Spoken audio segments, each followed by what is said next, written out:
Gálatas capítulo 2. Para que lo tengan en cuenta, Gálatas 2, del 1 al 10, es un párrafo completo, pero no lo vamos a ver todo completo el día de hoy. Hoy vamos a ver de los versículos del 1 al 5, así que para que la semana que entra, ustedes mismos ya se preparen para entender que va pegado los versos del 1 hasta el 10, es una misma idea. Vamos a leer este pasaje. Dice: entonces, después de 14 años, subí otra vez a Jerusalén con Bernabé, llevando también a Tito. Subí por causa de una revelación y les presenté el evangelio que predico entre los gentiles, pero lo hice en privado a los que tenían reputación, para asegurarme de que no corría ni había corrido en vano. Pero ni aun Tito, que estaba conmigo, fue obligado a circuncidarse, aunque era griego. Y esto fue por causa de los falsos hermanos introducidos secretamente, que se habían infiltrado para espiar la libertad que tenemos en Cristo Jesús, a fin de someternos a esclavitud, a los cuales ni por un momento cedimos para no someternos, a fin de que la verdad del Evangelio permanezca con ustedes. Ahorita que acabamos de hablar del pecado original, el pecado de Adán y Eva, una de las consecuencias que vinieron de ello, tras muchas de las cosas horribles que el hombre hace hoy, una de ellas es la esclavitud. A lo largo de la historia vemos cómo muchas culturas subyugaron a otras, cómo muchas culturas tomaron a otras para ser sus esclavos. Inclusive hoy, en pleno siglo XXI, hay muchas culturas que practican la esclavitud, a pesar de que no digan que es esclavitud, en la práctica sí lo es. Y de la mano, lo que también sobrevino es como una extraña necesidad en el ser humano de ser libre. El ser humano quiere ser libre, entonces quiere no estar bajo la opresión de nada ni de nadie, pecaminosamente también. No queremos también los lazos de Dios. ¿Qué dice el Salmo 2? Echemos de nosotros sus cuerdas, no queremos los lazos de nadie. El ser humano quiere ser libre, independiente y autónomo. Y esto otra vez a lo largo de la historia lo hemos visto en muchas revoluciones. Por ejemplo, en América, en todo el continente americano, pues fue conquistado por los europeos y cada país tiene su historia de su independencia. Está la independencia de México, la independencia de Estados Unidos. ¿Y qué fue lo que hicieron? Quitarse ese yugo, quitarse esa esclavitud que tenían con otro. Inclusive muy recientemente tenemos lo de los afroamericanos en Estados Unidos, que hasta pleno siglo XIX y XX los afroamericanos eran esclavos y se vendían como esclavos. Este sentimiento de esclavitud y de querer ser libre no nada más abarca el ámbito físico, también abarca el ámbito espiritual. La Biblia habla sobre una esclavitud y esa esclavitud es espiritual. Hay una esclavitud de la que habla, que es la esclavitud al pecado, de cómo nosotros servimos a nuestro amo y ese amo es el pecado. Lo único que hacemos es su voluntad. Lo único que hace el ser humano, y todos nosotros somos testimonio de ello, es pecar. No nos gusta agradar a Dios, por naturaleza venimos a ser pecadores. Por otro lado también, y lo que vamos a ver en Gálatas, como toda la carta, es una esclavitud hacia la ley, ser esclavos de la ley. Esta esclavitud de la ley es una esclavitud de tratar de nosotros reconciliarnos con Dios por nuestras obras. Llámele como le quieran llamar, cumpliendo los 10 mandamientos, cumpliendo la ley de Moisés completa, haciendo esto, haciendo lo otro. Esa es otra esclavitud, es esclavitud hacia la ley. La pregunta que nos tenemos que hacer ¿es este el mensaje de la salvación que Dios nos está ofreciendo? Sean salvos haciendo esto, sean salvos cumpliendo los 10 mandamientos, sean salvos tras hacer esto. La respuesta es por supuesto que no, y Pablo lo tenía muy claro y es lo que vamos a ver el día de hoy. Por otro lado, lo que habla la Biblia es un mensaje de libertad. Ahorita cantamos mucho sobre la libertad, ahorita leímos sobre la libertad y vamos a estudiar sobre ella. Y esta es una libertad sobre estar nosotros haciendo lo posible por salvarnos a nosotros mismos. Ahorita vamos a ver la Biblia cómo lo describe y cómo describe una persona que hace eso, estar tratando de agradar a Dios por sus obras. Pablo se tomó muy en serio este mensaje de la libertad, tan así que personas que profesaban ser cristianos pero que no tenían el mensaje de la libertad les llamó falsos hermanos, de esa magnitud. Ahorita vamos a ver que no nada más les dijo que estaban equivocados en un detalle menor en el Evangelio. No, Pablo les llamó falsos hermanos. En los primeros 2 versos vemos que Pablo le explica su Evangelio a los pilares o a los que tenían reputación. Inicia Pablo en el verso 1 diciendo: entonces, después de 14 años, subió otra vez a Jerusalén con Bernabé, llevando también a Tito. Aquí Pablo está continuando lo que hemos estado viendo. A pesar de que ya aquí nos marcan nuestras Biblias modernas el capítulo 2, Pablo sigue hablando sobre su sección autobiográfica.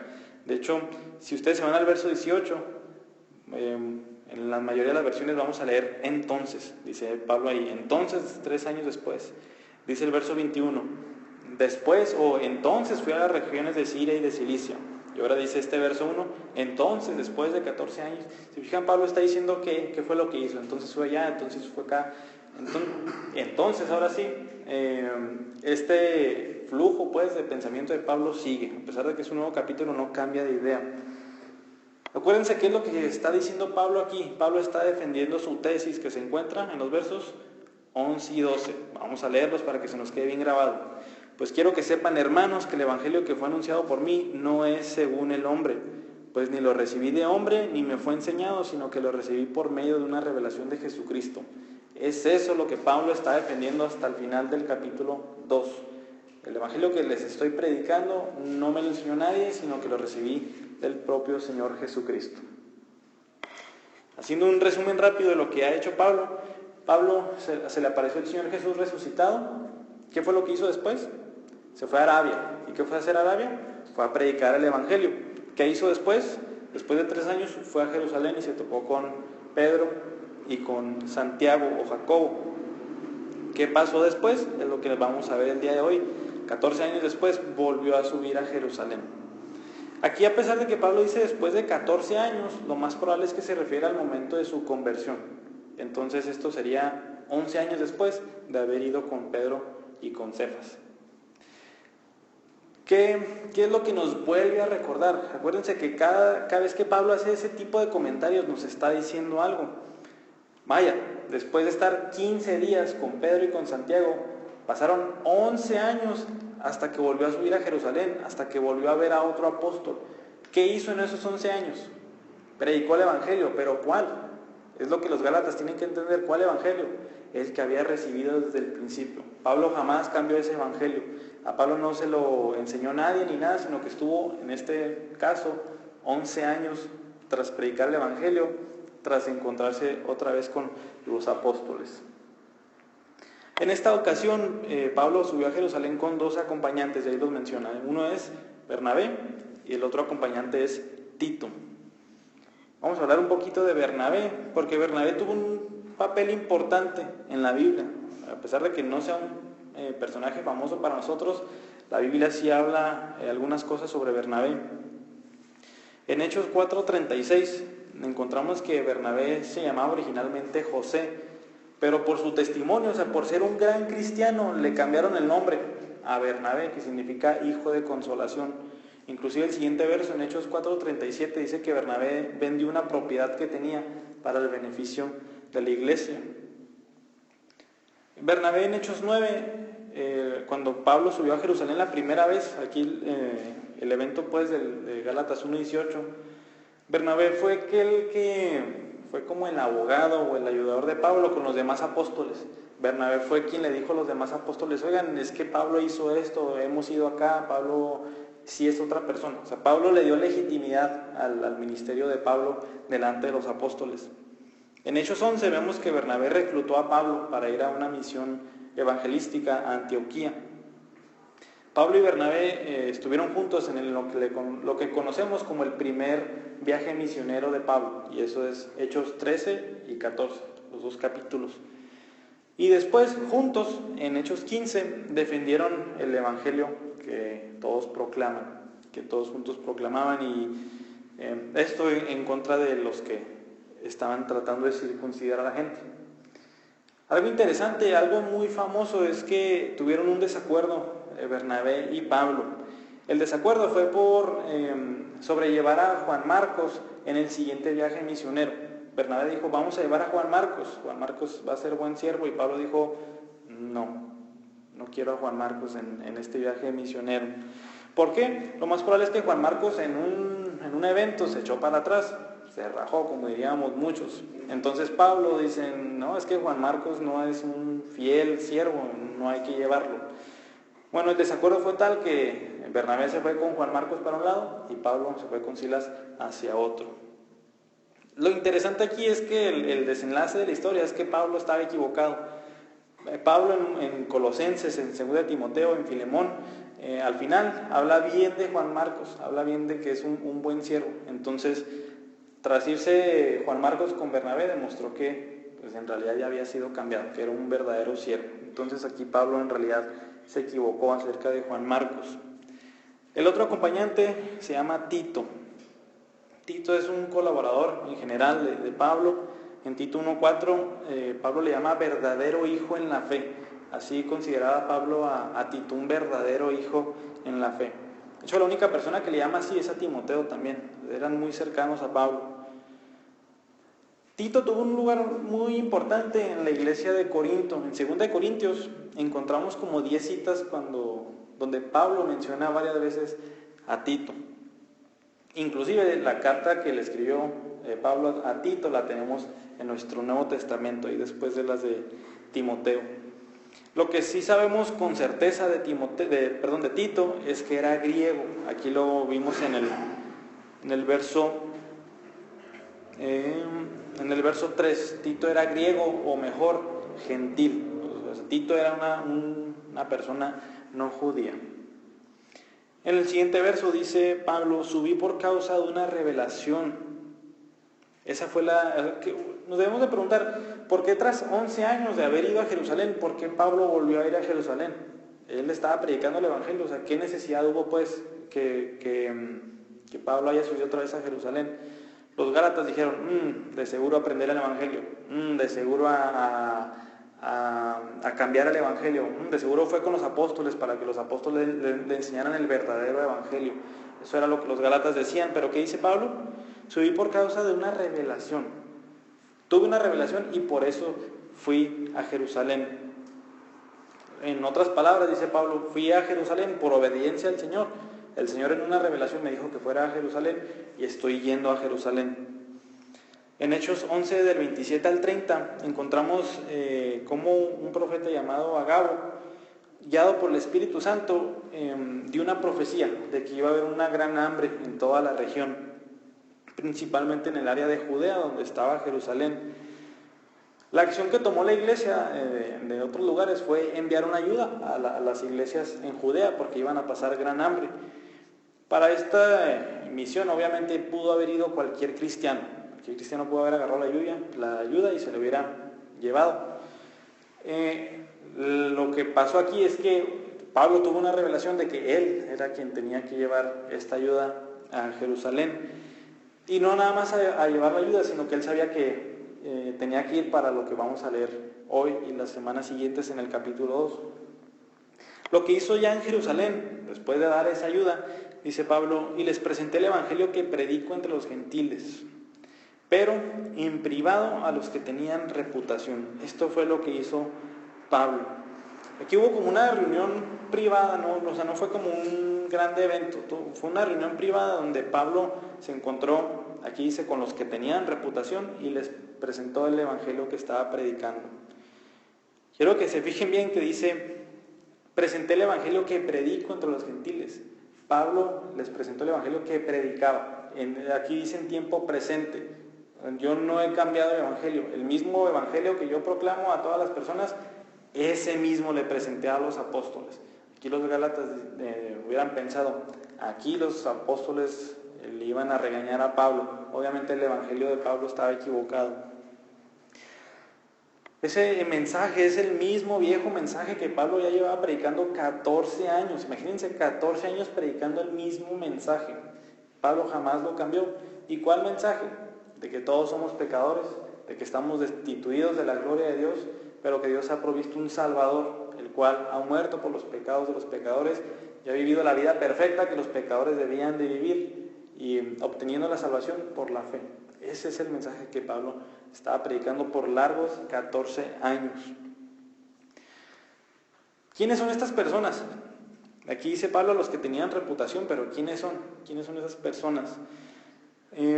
Vamos a ver la semana que entra que son Santiago, Pedro y Juan, a pesar de que había otras personas ahí. Así les menciona Pablo, los que tenían reputación. En el versículo 6 así les llama 2 veces y en el versículo 9 les vuelve a llamar así, los que tenían reputación. Es una frase rara de Pablo, ¿verdad? Se lo presenté a los que tenían reputación. Esta frase la podemos entender de 2 maneras, la mala manera y la buena manera. ¿Cuál es la mala manera? Pablo diciendo a los que tenían reputación, así haciendo entre comillas, a los que decían tener renombre. Por eso es la mala manera, o sea, desprestigiando un poco a los apóstoles. ¿Cuál es la buena manera? Diciendo que estas personas merecían ese título, a ellos que tenían reputación. Santiago, Pedro y Juan tenían reputación. ¿Cómo debemos de interpretarlo? ¿De la mala manera o de la buena manera? La respuesta es ninguna. La respuesta es las 2 al mismo tiempo.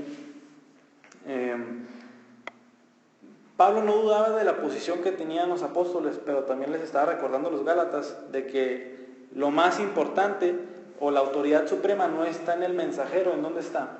En el mensaje. Gálatas 1:8.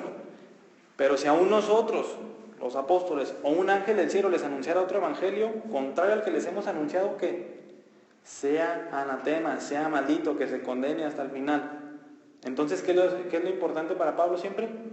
El mensaje, no el mensajero. Acuérdense que la autoridad final no proviene ni siquiera de los apóstoles mismos. Pablo, otra vez ahí Gálatas 1:8, sabía que cualquier ser humano, por supremo que sea, podía predicar un mensaje falso. Y eso era de lo que se tenían que cuidar los Gálatas y de lo que nosotros nos tenemos que cuidar. Los líderes, en otras palabras, deben de ser respetados, pero no venerados. Deben de ser honrados, pero jamás sobreexaltarlos de ninguna manera. Esto lo vamos a cubrir mucho más la semana que entra en los versos del 6 al 10. Aquí se pone interesante, dice Pablo, les presenté el evangelio que predico entre los gentiles. Lo hice en privado a los que tenían reputación. ¿Para qué? ¿Qué dice enseguida ahí en el verso 2? Para asegurarme de que no corría ni había corrido en vano. Esa frase de repente nos agarra por sorpresa. ¿Qué está diciendo Pablo aquí? Lo primero que podemos pensar es, ¿está Pablo confesando de que tenía dudas del mensaje que predicaba? ¿Está Pablo buscando la aprobación de los apóstoles ahí para ver si su mensaje era real o no? Si se fijan, Pablo aquí está poniendo en juego 14 años de ministerio. Porque si tenía mal el evangelio, esos 14 años fueron totalmente en vano. Pero no podemos interpretar así este pasaje. ¿Por qué? ¿Qué es lo que Pablo nos viene diciendo desde el versículo 1:1? El evangelio que les estoy predicando no es según hombre, es según Jesucristo. ¿Qué ha dicho casi todo el capítulo 1? Recibí el evangelio y no consulté con nadie, no consulté ni con carne ni con sangre, ni siquiera fui con los apóstoles para que me guiaran sobre esta revelación. Yo fui directo a predicar el evangelio. Entonces no podemos interpretar este verso de esta manera. Pero ¿qué es lo que está diciendo Pablo entonces aquí? Aquí Pablo no tenía miedo, no temía acerca de su misión, temía acerca de la misión de la iglesia como un todo. Si los demás apóstoles no estaban predicando el evangelio verdadero, imagínense a todos los apóstoles contra Pablo. Obviamente el mensaje de Pablo se iba a desaparecer. Los demás apóstoles a lo mejor tenían más renombre o eran más, pues el mensaje de Pablo iba a desaparecer. Para ilustrar su preocupación, Pablo está aquí usando una imagen tomada de los Juegos Olímpicos de su tiempo, y esta es la carrera de relevos. Aquí Pablo estaba muy confiado en que él podía sudar la camiseta por el equipo. Él sabía que podía hacer su corrida lo más rápido posible. Lo que le preocupaba era de que cuando él pasara el relevo, el siguiente corriera igual que él, que el siguiente corriera esa misma carrera. Por eso aquí dice, para asegurarme de que no corría ni había corrido en vano. Si se trata de una carrera, si Pablo hubiera sido el primero en llegar y entregar el relevo, pero los demás no lo iban a hacer, iba a ser totalmente en vano, no le iba a servir absolutamente de nada. Aquí hay que pensar poquito, ¿qué hubiera pasado si Pablo en realidad hubiera corrido en vano? Imagínense la iglesia hoy en día, ¿cómo sería la iglesia si Pablo hubiera corrido en vano? Si les hubiera presentado el Evangelio y se hubiera dado cuenta que había corrido en vano. Pues ahorita nosotros nos estaríamos circuncidando, ahorita nosotros estaríamos cumpliendo la ley, ahorita nosotros tendríamos las cositas aquí de la cabeza de los judíos. Nosotros trataríamos de agradar a Dios por el cumplimiento de la ley. Nosotros trataríamos de llegar a Dios por nuestras obras. Este es un buen recordatorio para cuando queremos hacer una actividad evangelística o algo con otros cristianos, principalmente con otros que no son de nuestra congregación, con otros que están de fuera. ¿Qué es lo que tenemos que asegurarnos? De que si cuando vayamos allá a hacer una obra juntos, no corramos en vano nosotros. Así como Pablo, tenemos que cerciorarnos de que hagamos lo que hagamos con otros cristianos, estén cimentados en este evangelio. Si no, todo lo que hagamos, por más fieles que nosotros solo seamos ahí, si todos los demás predican otro evangelio, vamos a correr totalmente en vano. Tiene que ser el mismo mensaje de salvación, tienen que ser las mismas buenas noticias de salvación. Y esto, si se fijan, Pablo está demasiado preocupado aquí por su evangelio, por el evangelio que él había recibido. Y a este evangelio se le llama el evangelio de la libertad, que es a lo que pasamos ahora. En los versos del 3 al 5, aquí Pablo presenta el evangelio de la libertad. Versículo 3. Pero ni aun Tito, que estaba conmigo, fue obligado a circuncidarse, aunque era griego. A pesar de que Pablo venía acompañado de Bernabé y de Tito, Tito es como que quien le va a servir de ejemplo para dejar claro su evangelio. A pesar de que aquí dice griego, griego no significa que sea de Grecia. Pablo muchas veces usa esta palabra griego para referirse a gentil o simplemente a un no judío. Entonces Tito era un no judío, Tito era gentil. Lo que pasó entonces al final de la reunión es que Tito no fue obligado a circuncidarse. Pablo descansó en paz, no había corrido en vano. Los apóstoles dijeron, sí, ese es el mismo evangelio que nosotros predicamos. Tito no se tiene que circuncidar, aunque sea un gentil. Aquí a lo mejor, hasta este punto, ustedes dicen, ¿por qué tanta circuncisión? ¿Por qué hablan tanto de la circuncisión? Vamos a Génesis 17, del 9 al 14. Aquí se encuentra la primera vez que se ordena pues la circuncisión. Génesis 17, versos del 9 al 14. Aquí está hablando Dios a Abraham. Dice, tú pues guardarás mi pacto, tú y tu descendencia después de ti, por sus generaciones.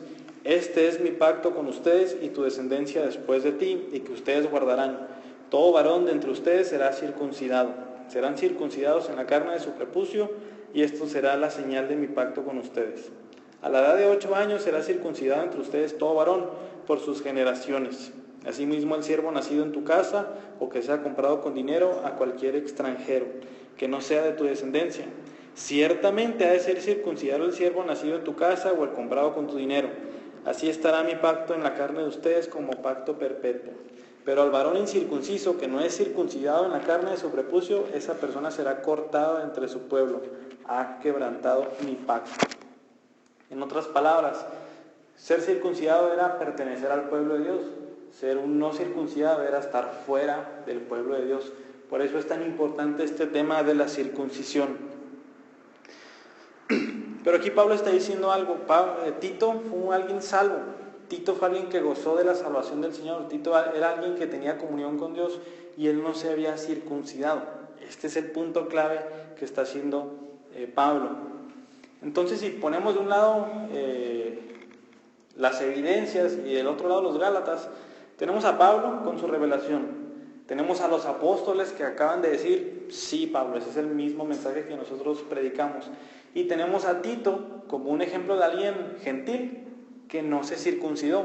Acuérdense que los que se estaban circuncidando en las iglesias de Galacia, obviamente eran los gentiles. Estos maestros judaizantes les estaban diciendo, sí Cristo, sí la fe, sí gracia, nada más circuncídense. Así van a formar parte del pueblo de Dios. Vean, ahí está en Génesis 17, tienen que circuncidarse. Pero, entonces tenemos toda la evidencia en contra de los Gálatas. Los Gálatas son los que están perdiendo aquí este juicio. Una pregunta, ¿cómo es que alguien entra a la comunión de la iglesia? Si se fijan aquí estamos hablando sobre alguien que entra al pueblo de Dios o alguien que no está. La pregunta es, ¿cómo es que alguien entra a la comunión de la iglesia? Y no la iglesia física, la iglesia invisible, los escogidos de Dios, los salvos de Dios, aquellos que Dios ha redimido. ¿Acaso alguien tiene que circuncidarse? ¿Acaso alguien tiene que seguir la ley de Moisés? ¿Acaso alguien tiene que cumplir ciertos requisitos? ¿Acaso alguien tiene que cumplir los sacramentos? ¿Acaso alguien tiene que hacer esto o lo otro? Pablo dice, no, y Tito no lo hizo. La única manera en que alguien entra a la comunión de la iglesia es por medio del arrepentimiento y de la fe en Cristo. ¿Qué hizo Tito? Se arrepintió de sus pecados y creyó en Cristo para su salvación y fue recibido a la iglesia. Entonces, hoy en día, ¿cómo es que alguien entra al pueblo de Dios? Por la fe. Ese mensaje está impregnado en el Nuevo Testamento. Por la fe en Cristo Jesús. Nada más. Verso 4. ¿Por qué causa fue esto? Y esto fue por causa de los falsos hermanos introducidos secretamente que se habían infiltrado para espiar la libertad que tenemos en Cristo Jesús. A pesar de que era una reunión privada fue una reunión privada no de 5 o de 6, era una asamblea así pequeña. Aún ahí, dice Pablo, que aparecieron falsos hermanos. Hubo personas ahí en esa reunión que crearon problemas ahí. Muchos que se llamaban ser cristianos, muchos que se congregaban a lo mejor en la iglesia de Jerusalén, se levantaron y abogaron, no, Tito se tiene que circuncidar, han dicho que es gentil, sí, qué bueno que creyó en Cristo, pero es un gentil, se tiene que circuncidar. Eso era lo que estaban diciendo estos falsos hermanos. Por eso Pablo dice aquí, ni un Tito que estaba conmigo fue obligado a circuncidarse. Los apóstoles no le dijeron, circuncídate, Tito. Pero otras personas sí, otras personas le están diciendo, Tito tiene que circuncidarse para formar parte de nosotros. Este es un punto muy importante que está haciendo Pablo aquí desde los versos 8 y 9 sobre el evangelio. ¿Qué tan serio es predicar otro evangelio? El anatema, acuérdense, la condenación eterna. Si predicamos un evangelio diferente al que Dios ha hablado, somos malditos, somos anatema. Estas personas querían imponer la circuncisión entonces, sobre todos los gentiles, sobre todas las personas pues, o el cumplimiento de la ley de Moisés, que hagan esto, que hagan lo otro, para ser parte del pueblo de Dios. Pero Pablo lo que está diciendo es que ellos, a pesar de que añadían algo al evangelio, a pesar de que le ponían tantito más al evangelio, ellos no nada más estaban equivocados un poco, ellos estaban equivocados mucho. O sea, ellos no era que se desviaron tantito a la izquierda o tantito a la derecha, ellos simplemente se dieron una vuelta de 180 grados hacia atrás. Ellos estaban apartando del evangelio. Tan así que la base de la salvación, ellos estaban diciendo, ya no es la gracia de Dios, ya no es el favor inmerecido de Dios en un pecador, ¿qué es? Mis obras, mi circuncisión, mi cumplimiento de la ley, porque yo hice esto, por eso Dios me debe la salvación. Eso destruye por completo el evangelio. Alguien que hace eso, hace el evangelio añicos y pone su propio evangelio. ¿Qué dice Pablo que fueron a hacer? Se habían infiltrado para espiar la libertad que tenemos en Cristo Jesús. Si se fijan, Pablo ni siquiera los toma en el mismo equipo que él. Ellos son de otro bando, ellos no están con nosotros. ¿Qué dijo Cristo? El que no está conmigo está contra mí. Así, o estás conmigo o no estás conmigo. No puedes estar neutro, no puedes estar equivocado. O estás conmigo o no estás, o estás contra mí. Pablo los ve así como espías de guerra. Pablo los ve como conspiradores, como agentes encubiertos ahí.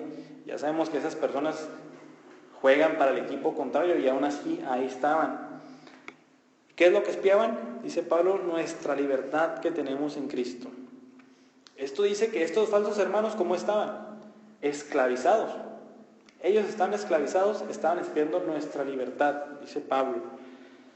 Ellos estaban esclavizados. Esta metáfora otra vez se usa para la esclavitud del pecado o a la ley o a un sistema que te demanda obras para ser salvo. Quiero siempre recordar las palabras de Cristo en Juan 8, 34 al 36, para que lo escuchemos de los mismos labios del Señor Jesucristo. Dice Jesucristo aquí: en verdad les digo que todo el que comete pecado es esclavo del pecado, y el esclavo no queda en la casa para siempre, el Hijo sí permanece para siempre. Así que si el Hijo los hace libres, ustedes serán realmente libres. Necesitamos que el Señor Jesucristo nos haga libres para ser verdaderamente libres. Obviamente ellos no estaban buscando un mensaje de esclavitud. Ellos no se veían esclavizando a las personas, ellos se veían liberando, la verdad. Este es el verdadero mensaje. Este verdadero mensaje es el que los hace libres a ustedes. Pero no, por más fe que ellos tuvieran en su mensaje, estaba equivocado.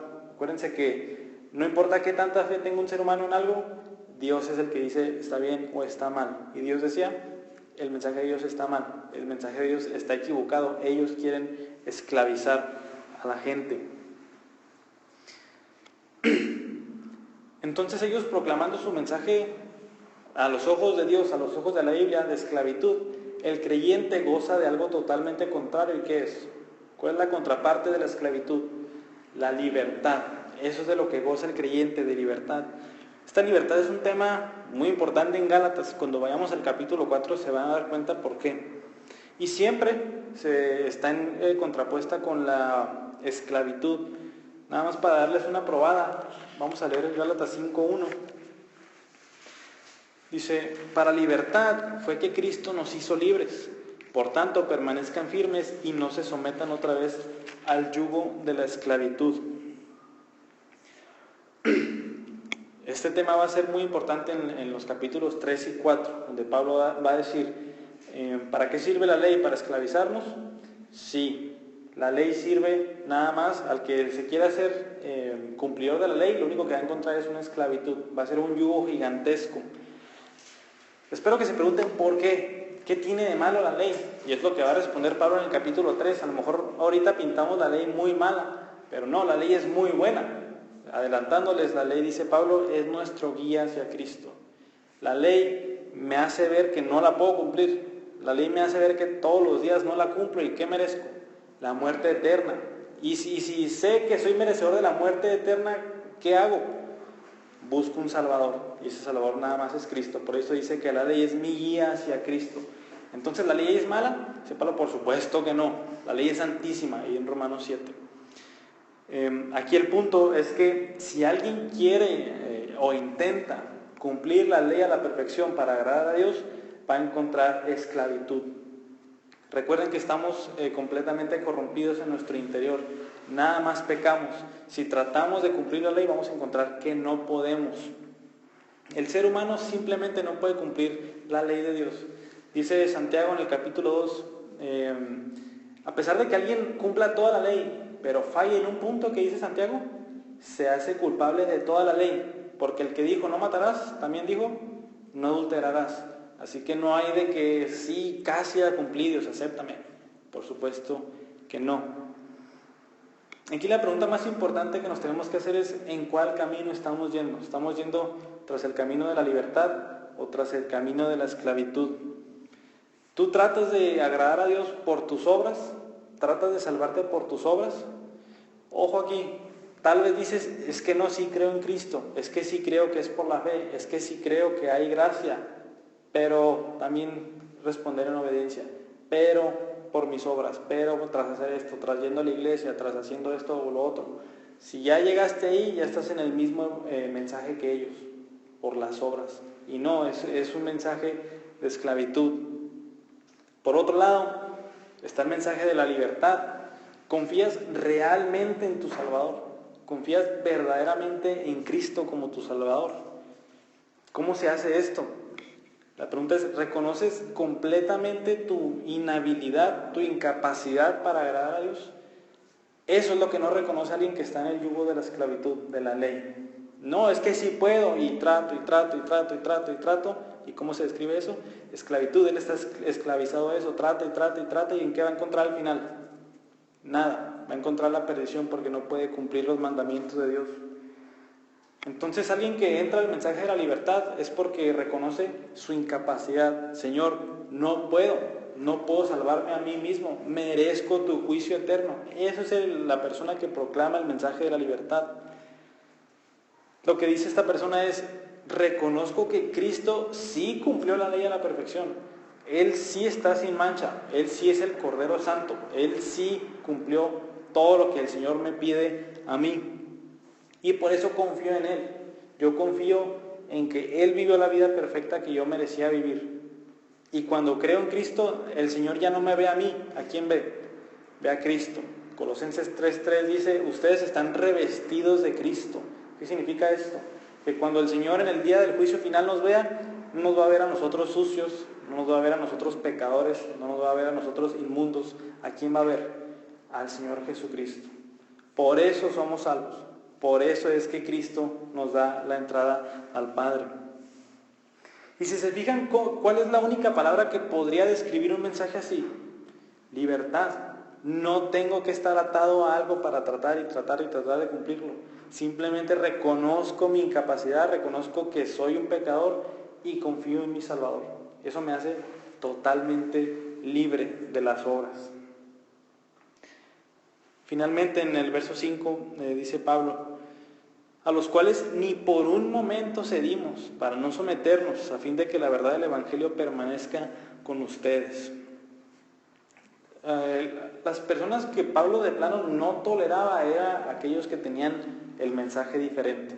Pablo podía ser misericordioso con muchos, pero con los que no, era con los que tenían un mensaje de esclavitud, con los que tienen un mensaje de condenación.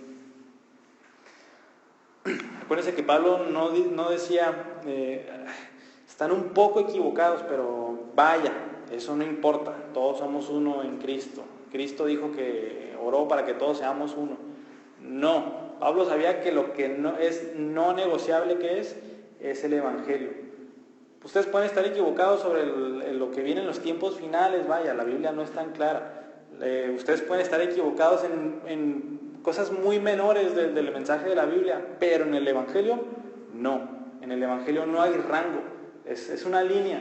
Si predicas otra cosa contraria, te saliste de la línea y no estás en el camino correcto. Y no nada más Pablo lo defendió, dice, a los cuales ni por un momento cedimos. ¿De quiénes está hablando? Los apóstoles y Tito y todos los verdaderos cristianos de la asamblea dijeron, hey, no, ese no es el Evangelio, ese no es el Evangelio que salva a una persona, es el que predicamos todos nosotros. A lo largo de toda la historia se han levantado cristianos valientes y pues con mucho vigor de defender el Evangelio verdadero, otras personas que lo cambian tantito, le añaden una obra, le añaden el bautismo, le añaden esto, le añaden el otro.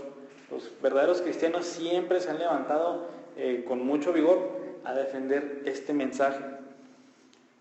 Obviamente no es nada agradable defender el Evangelio porque se nos va a acusar de intolerantes, agresivos, fundamentalistas, sectaristas a lo mejor. ¿Cómo que ellos no son cristianos? ¿Cómo que hay tanta exclusividad en el mensaje del Evangelio? Sí la hay. Gálatas 1, 8 y 9. Cualquiera que predique un evangelio diferente es anatema. Pablo no fue nada tolerante con el mensaje del Evangelio. ¿Y cuál fue el motivo? ¿Qué fue lo que movió a los apóstoles y a Pablo a defender el Evangelio?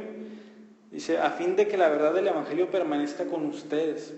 Si nosotros, dice Pablo, no nos hubiéramos levantado contra ellos, ellos hubieran seguido esparciendo su mentira por todos lados.